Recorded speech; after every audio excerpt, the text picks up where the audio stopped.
the inconsistencies on this. It looks like there's some kind of a device attached to the ballot box. We don't know if it's explosive or not.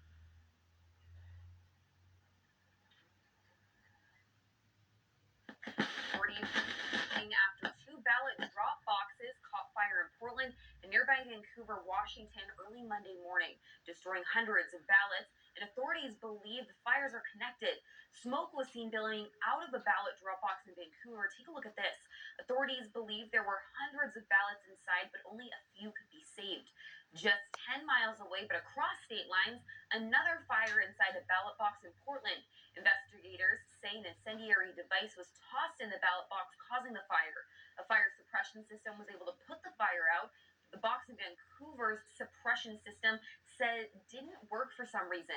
The FBI now involved in that investigation.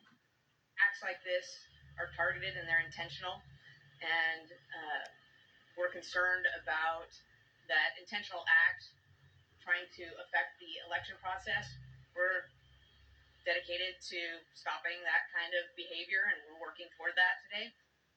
Police say they have identified a suspect vehicle in connection to both of these incidents and believe the fires are connected to a third device that was found in a different ballot box in Vancouver earlier this month. Oregon Secretary of State releasing a statement saying only 3 ballots were impacted by the fire in Portland. Those voters are now being contacted so the issue can be corrected. Anyone with information on the ballot box fires is being asked to contact their nearest FBI office. And with this string of attacks, Newswatch 12 is finding out how your ballot's going to stay safe. Newswatch 12's Rocky Walker spoke with the Jackson County Elections Office about their security features. In the wake of recent attacks on ballot boxes, local election officers are embracing the security measures they have in store, meaning that with this ballot going into the box, it's not only being protected and guarded by police officers, but with cameras like this one, that one over here, and cameras like this all over every ballot box throughout the county, making sure your vote is safe.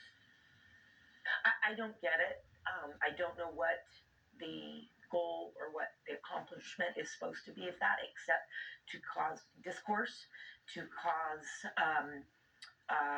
disruption in the system. This is our east pole camera looking into the parking lot. Chris Walker's day started with news of what she calls domestic terrorism. Immediately, she jumps to action, filling in local police and checking the cameras, eyeing every ballot box. She says security has been on the front of mind for local elections, and instances like recent attacks prove why.